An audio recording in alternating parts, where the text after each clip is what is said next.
So, ito na yung ano natin mga lods, yung additional natin na ano no, na high and low voltage sa protection para hindi rin masira yung ABR natin. So, yung ABR nagpo-protect sa ating gamit.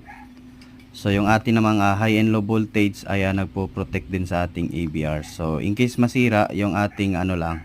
So, hindi naman talaga yan siya as in masisira kasi nga ay nagpo-protect po yan siya no. So, in case lang masira, yung ano lang natin ang papalitan, yung ating high and low voltage protection. So, yan lang. Salamat. So, ang ating low voltage protection ay nasa 170 lamang.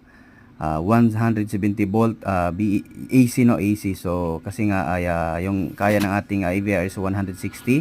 Then yung ating high voltage ay nasa 250 AC volt. So, yan. At thank you.